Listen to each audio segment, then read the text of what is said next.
সাহাবীদের ঈমান আর আমাদের মতো ঈমান দেখেন পার্থক্য আছে কিনা। রাসূল আকরাম সাল্লাল্লাহু আলাইহি ওয়াসাল্লামের সাহাবী হাকিম ইবনে যায়েদ ছোট্ট একটি সাহাবী, 16 বছরের সাহাবী। কোন মুরওয়াতে আছে 13 বছরের সাহাবী। ও মুসলমান, 13 বছরের সাহাবীটা হাবিব ইবনে যায়েদের ঈমানের পাওয়ার কেমন আর আমাদের ঈমানের পাওয়ার কেমন। ফজরের সময় ঠান্ডা পানি দিয়া ওযু বানানো লাগবে দেখা নামাজে আসি না। আমাদের ঈমান কেমন, ফজরের সময় ফরজ গোসল পেলে গোসল করা লাগবে দেখা নামাজে আসি না। ও মুসলমান, হাবিব ইবনে যায়েদ কেমন ছিলেন? 16 বছরের সাহাবীটাকে একবার আবু জাহেল বা শাইবা ওই বদমাশ কুলাঙ্গার গুলো হাবিব ইবনে যায়েদকে ধরে নিলেন। ও মুসলমান, এখানে ক্ষান্ত নয়, ছোট্ট সাহাবী হাবিব ইবনে যায়েদকে নিয়ে এভাবে আবু জাহেলের বাহিনীগুলো গরম রড নিয়ে কাছের সাথে বাইদা হাবিব ইবনে যায়েদকে টান টান করে বেঁধে দিল। ও মুসলমান, এখানে ক্ষান্ত না। আহারে, মক্কা নগরীর মধ্যে একটা সুখের ছায়া জমে গেল। আহারে, হাবিব ইবনে যায়েদকে রটের সাথে বেঁধে নিলেন। হাবিব ইবনে যায়েদকে রটের সাথে বেঁধে নেওয়ার পরে শুধু এখানেই ক্ষান্ত করেন নাই, আবু জাহেল বলতে আরম্ভ করলেন, ও হাবিব, তুমি যদি মুহাম্মদের কালিমা ছেড়ে দাও, আমি আবু জাহেল তোমাকে 1000 স্বর্ণ মুদ্রা দিব। শুধু তাই নয়, একটা দেশের তোমাকে প্রধানমন্ত্রী বানাইব। ও হাবিব ইবনে যায়েদ, শুধু তাই নয়, আমার চাচাতো বোন আছে এত সুন্দর এক রমণী, তাকে দিয়ে দিব, তাহলে সম্পর্ক বেড়ে যাবে। শুধু তাই নয়, মক্কার গলি গলিতে তুমি যখন যাবে তোমার পায়ে সাজদা করবে। ও হাবিব, একবার বল না লা ইলাহা ইল্লাল্লাহর কালিমা তুই ছেড়ে দে। নাউজুবিল্লাহ, জোরে, আরো জোরে, আরো জোরে। হাবিব ইবনে যায়েদ চোখের পানি ছেড়ে দিলেন। মানি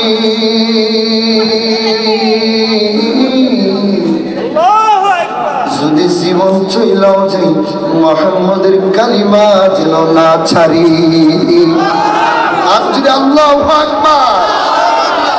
ও মুসলমান, হাবিব ইবনে যায়েদের ঘটনা যেদিন আমি পড়েছি মাদ্রাসায়, উর্দু কিতাবের মধ্যে পড়লাম। উর্দু কিতাবের মধ্যে পড়ার পরে আমার বীর মুর্শিদের কাছে যখন শুনলাম, শুধু তাই নাই, সাহাবীর জীবনী যখন পড়লাম, আমি শুধু পড়লাম না, চোখের পানি ছেড়ে দিয়ে বলি, মানি যদি হাবিব ইবনে যায়েদ যদি শহীদ না হইতো, তাহলে হাবিব ইবনে যায়েদকে রাসূলুল্লাহ সাল্লাল্লাহু আলাইহি ওয়াসাল্লাম যুদ্ধের মধ্যে নিয়ে রাসূলের পরবর্তী সময়ের সেনাপতি বানায় দিল। আহারে, আবু জাহেলের সকল বাহিনী হাবিব ইবনে যায়েদকে যখন ধরে নিলেন, হাবিব ইবনে যায়েদকে টান টান করে বেঁধে নিলেন। ও আমার যুবক ভাই, 16 বছরের যুবক, আমার বৃদ্ধ বাবাজি, শুনো না, একটু মন দিয়ে শুনো। হাবিব ইবনে যায়েদের শহীদের কাহিনী। হাবিব ইবনে যায়েদকে যখন পেছন থেকে টান টান করে বেঁধে দিলেন, হাবিব ইবনে যায়েদ তখন টান দেওয়ার পরে আবু জাহেল বলতেছে, ও হাবিব, এখনো সময় আছে, তুই মুহাম্মদের কালিমা ছেড়া লাত পূজার ইবাদতের মধ্যে মগ্ন হয়ে যা। কিন্তু হাবিব ইবনে যায়েদ আল্লাহর ডাক দিয়ে বলেন, নবী,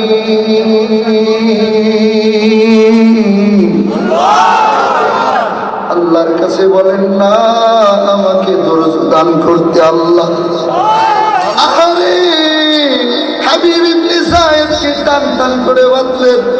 শুধু তাই নয় রে, সাহাবীদের ক্ষেত্রে কথা বলাও যেন কষ্টদায়ক হয় কিনা।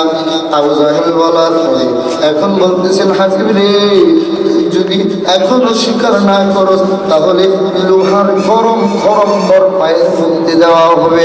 হাবিব ইবনে যায়েদ বললেন, আবু জাহেল রে, তুই যদি লোহার গরম আনবে না, তুই আমার কলিজা নে,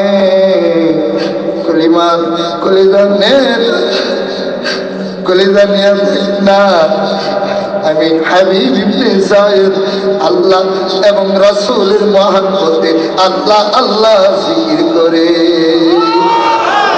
আরে হাবিব ইবনে যায়েদ চোখের মধ্যে পানি, মাথাটা নিচের দিকে দিয়ে দিলেন। যখন খরম আগুনের খরম দিয়ে হাবিব ইবনে যায়েদ বেহুশ হয়ে গেলেন। হাবিব ইবনে যায়েদ বেহুশ হয়ে যাওয়ার পরে আল্লাহর ডাক দিয়ে বলে, কিছুক্ষণ পরে যখন হুঁশ আসলেন, আসার পরে আবু জাহেল আবার বলতে আরম্ভ করলেন, হাবিব রে এখনো সময় আছে, গরম লোহা সেক দেওয়ার আগে আগে মুহাম্মদের কালিমা তুই ছাইরা দে। আহারে মুহাম্মদের কালিমা কেমনে ছাড়ব? আমি তো রাসূলের আশিক হয়ে গেলাম। যে হাবিব ইবনে যায়েদ আমার নবী যদি পানি খাইতো, নবীর লাশ মুবারকের ঠোঁট মুবারকের পানি লাগাতাম, সেটা দিয়ে হাবিব ইবনে যায়েদকে দিত। হাবিব ইবনে যায়েদ সেখান দিয়ে খাইতো। আমার রাসূল হাবিব ইবনে যায়েদের পেটের মধ্যে এইভাবে ঘষে দিতেন। শুধু তাই নাই, হাবিব ইবনে যায়েদের মাথার মধ্যে চুমু খাইতো।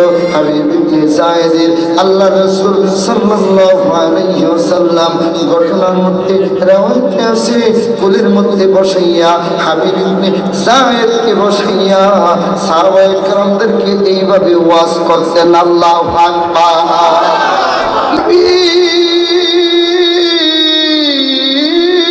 তুই বল না কালিমা ছাইরা দে না, গরম লোহা তোর শরীরে দেওয়া হবে। ও হাবিব রে তুই মুহাম্মদের কালিমা ছাইরা দে। কিছুক্ষণ পর ঘটনা হয়ে গেল, হাবিব ইবনে যায়েদকে কিভাবে শিক্ষা করবে এটা নিয়ে উতবা শাইবা আবু জাহেল বসে গেল। উতবা শাইবা আবু জাহেল বসে যাওয়ার পরে চিন্তা করতে আরম্ভ করলো, হাবিব রে এত কিছু প্রশ্ন, এত কিছু উপহার দেওয়ার কারণেও হাবিব ইবনে যায়েদ মুহাম্মদের কালিমা ছাড়তে রাজি হয় না। রহমতে আলম নবী নূরে মুজাসসাম, সাহাবারা আতর বানাই ওই নবীজির গাম। সাহাবারা ওই নবীজির গাম, কার আতর বানাই? আর আমাদের গামের লাগা এই বেড়া ফসা 5 দিন ধইরা গোসল করে না, ঠিক কিনা? ও মুসলমান, হাবিব ইবনে যায়েদ শুধু তাই নয়, শরীরের কাপড়গুলো খুলে ফেললেন। শরীরের কাপড়গুলো খুলে দেওয়ার পরে আল্লাহ রাসূল সাল্লাল্লাহু আলাইহি ওয়াসাল্লামের কর্ণকোড়ে চলে গেলেন। কানবার কিছু যখন শুনলেন হাবিবকে ধরে নেওয়া হয়েছে, হাবিবকে শাস্তি দেওয়া হয়েছে, উতবা শাইবা আবু জাহেল তাকে বিভিন্নভাবে শাস্তি দিচ্ছে। ও মুসলমান, আমাদেরকে যদি 500 টাকা দেয়, পরের দিন এক দলের থেকে আরেক দলের নাম লেখাইব। আর যদি 1000 টাকা দেয় তাহলে ওই দল বয়কার বাদ। আর যদি 1 লাখ টাকা দেয়, কোন জায়গায় সিলমার বোঝানি না, আমি তো কিছু পাইলাম, ঠিক কিনা? আগে যখন নির্বাচন হইতো দেখতাম ঘরে ফুটা দিয়া আকিস বিড়ি দিত, বিভিন্ন জর্দা দিত, মহিলাদেরকে গুল দিত, তামাকের পাতা দিত। কিন্তু বিড়ির দিন শেষ, সিগারেট দিন শেষ, এখন হইল টাকা বাংলাদেশ। বুঝে শুনে করো সমর্থন ও মুসলমান, বুঝে শুনে করো সমর্থন। ইমানি আমল পরীক্ষায় সামনে এলো নির্বাচন, ইমানি আমল পরীক্ষায় সামনে এলো নির্বাচন। বুঝে শুনে করো সমর্থন দেশের জনগণ, কথা বল লাগে, বুঝে শুনে করো সমর্থন, ঠিক কিনা? ও মুসলমান, রাসূল আকরাম সাল্লাল্লাহু আলাইহি ওয়াসাল্লামের জীবনই যদি তুমি তালাশ করো তাহলে এদিক সেদিক হইবা না, খাইবা না, জিনা করবা না, বিচার করবা না, চুরি করবা না, গাঞ্জার করে টান দিবা না, বিড়ি টানতে টানতে মৃত্যুবরণ হইব ওইটাও চাইবা না। কারণ আমার রাসূল বিড়ি খাই নাই, সিগারেট খাই নাই, গাঞ্জা খাই নাই, মিশা কথা কয় নাই, বাটপারি করে নাই, সুদ করে নাই, সুদ লাগাই নাই, কাউকে কষ্ট দেয় নাই। শুধু একটা জিনিস দিছে, মুসলমানদেরকে দ্বীনের দাওয়াত দিয়া ইহদিনাস সিরাতাল মুস্তাকিম বানাইয়া আশিকে রাসূল বানায়া দিছে। ও মুসলমান, আল্লাহর হাবিব এতটুক বলেই ক্ষান্ত হই নাই। হাবিব ইবনে সায়েদের জীবনী যদি তালাশ করা হয় সংকীর্ণ সময়, কারণ এই হুজুরকে নিয়ে সোনারগাঁয়ে 3 দিন 4 দিন আগে গেছিলাম, সোনারগাঁয়ে গেছিলাম। শেষ পর্যন্ত হুজুর বয়ান করলো আধা ঘন্টা, আমাকে দিল 2 ঘন্টা, এমন 2 ঘন্টা দিছে। তারপরে এই ঘটনা থাইকা গেছে, কিন্তু আমি ঘটনা থাকাবো না, আমি ঘটনা বইলাই শেষ করবো। রাজি আছেন কিনা? নাকি বাড়ি যাইবেন? কারা কারা বাড়ি যাবেন? হাত তুলেন। যেতেন না? নারে তাকবীর, নারে কি বেড়ালে বেড়ালে বিড়ি জুড়ে, নারে তাকবীর।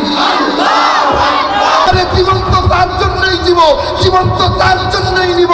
আল্লাহ এবং রাসূলের জন্য জীবন নিতে প্রস্তুত, জীবন নিতে প্রস্তুত। কথা বলেন ঠিক কিনা? এমনি ইশকে রাসূল, এমনি ইশকে রাসূল, এমনি ইশকে রাসূল।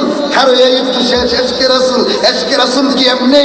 ইশকে রাসূল কি এখানেই ক্ষান্ত, নাকি ইশকে রাসূল তাকে বলে আমার রাসূলকে নিয়ে কথা বলবা, আমার ইসলামকে নিয়ে কথা বলবা, নবীর স্ত্রীকে নিয়ে কথা বলবা, ইসলামকে নিয়ে কটূক্তি করবা, মাগার সব শুনতে রাজি।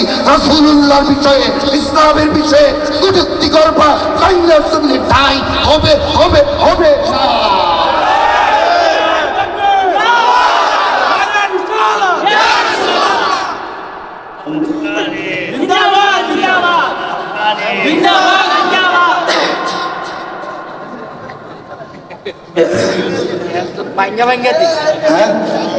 জমে না একটু জিনিস।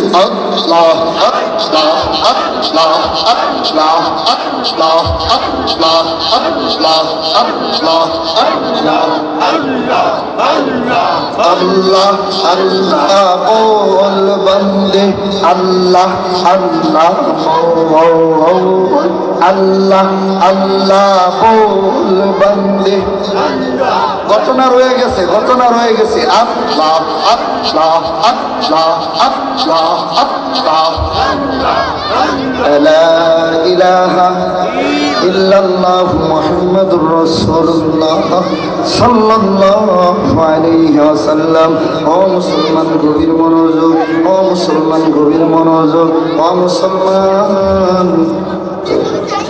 হাবিব ইবনে যায়েদকে যখন টান টান করে বাঁধলেন, হাবিব ইবনে যায়েদকে যখন রড দিয়ে বাঁধলেন, হাবিব ইবনে যায়েদ যখন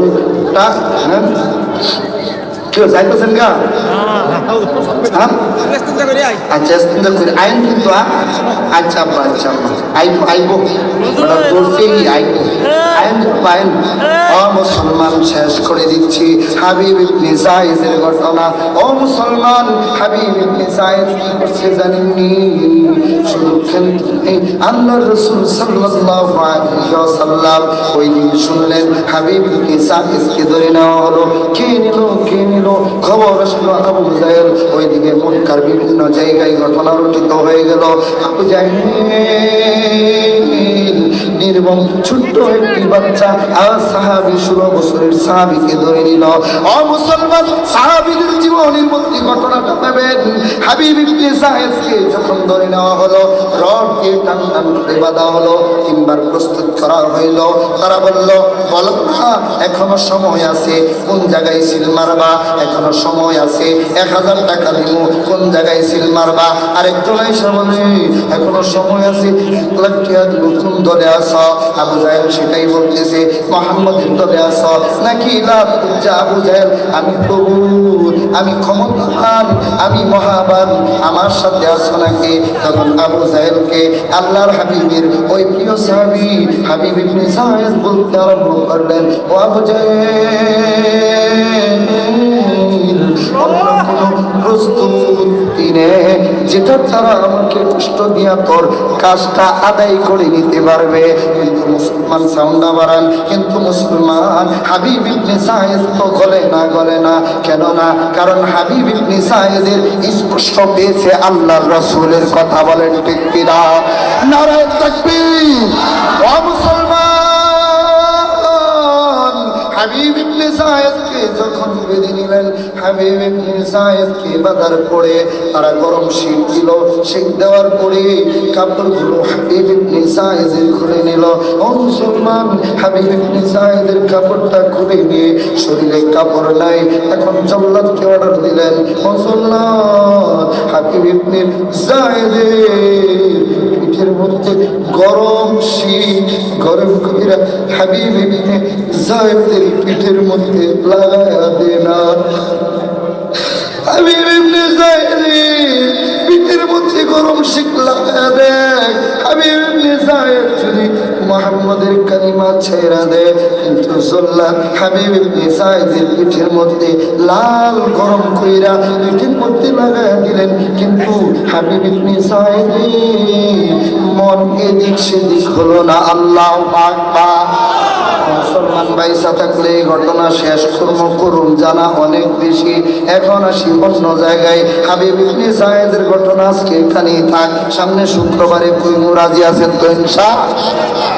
ও মুসলমান, ইনশাআল্লাহ কইছেন, রাত যাইতেছে গা, হুজুর বৈশা আছে, এখন অন্য সাবজেক্টে যাই। ও মুসলমান, আসেন না, আমার নবী কি বলতেছেন আর আমার নবী কি বলেন? আমার নবী বলতেছেন, ও আমার সাহাবারা, যুদ্ধের জন্য কিছু মাল সামান প্রয়োজন, যুদ্ধের জন্য কিছু মাল সামান প্রয়োজন, তোমরা দাও না। কারণ যুদ্ধের জন্য তোমরা মাল সামান যদি না দাও, তাহলে কাফেররা কি আমাকে দিবে নাকি? যুদ্ধের জন্য মাল সামানা লাগবে। উঠবেন না, উঠলে মনে করবো ওই গুরু। ও মুসলমান, আল্লাহর হাবিব সাল্লাল্লাহু আলাইহি ওয়াসাল্লাম কি বলেন? আমার যুদ্ধের জন্য কিছু মাল সামান প্রয়োজন।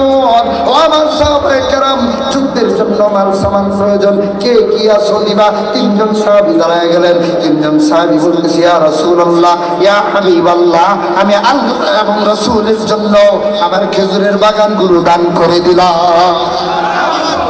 মুসলমান, শেষ পর্যন্ত অনেক শুনেছেন হুজুরদের কাছে ঘটনা, আল্লাহ রাসূলের সাহাবী আবু বকর শেষ পর্যন্ত ঘরের মধ্যে কি যেন খুঁজে আর বলে, আরে কোথায় রাখলাম? ফাতিমা বলতে আরম্ভ করলেন, আবু বকরের মেয়ে আয়েশা উম্মুল মুমিনিন রাসূলের স্ত্রী বলতে আরম্ভ করলেন, আব্বাজি কি খুঁজতেছেন? বলতেছে, তোমার মা এমন একটা সুই রাখছে, যে সুইটা আমি এখনো খুঁজা পাইতেছি না। এই সুইটা আল্লাহ রাস্তায় দান কইরা দিব। সুবহানাল্লাহ। ও মুসলমান, as-sadaqatu tarabbatul bala, বান্দা যখন দান সদকা করে তার বালা মুসিবত দূর হয়ে যায়, তার বিপদ আপদ দূর হয়ে যায়। আল্লাহ রিজিক দিছে, আল্লাহ সব কিছু বলছে। আল্লাহ প্রথমেই বলেন, ইয়া আইয়ুহান নাসু উবুদু, তোমরা আমার ইবাদত করো। এখন আমরা বলবো, আল্লাহ কেন ইবাদত করব? আল্লাহ বলেন, ইয়া আইয়ুহান নাসু উবুদু রাব্বাকুমুল্লাযী খালাকাকুম, কারণ আমি তোমাকে বানাইছি। আল্লাহু আকবার।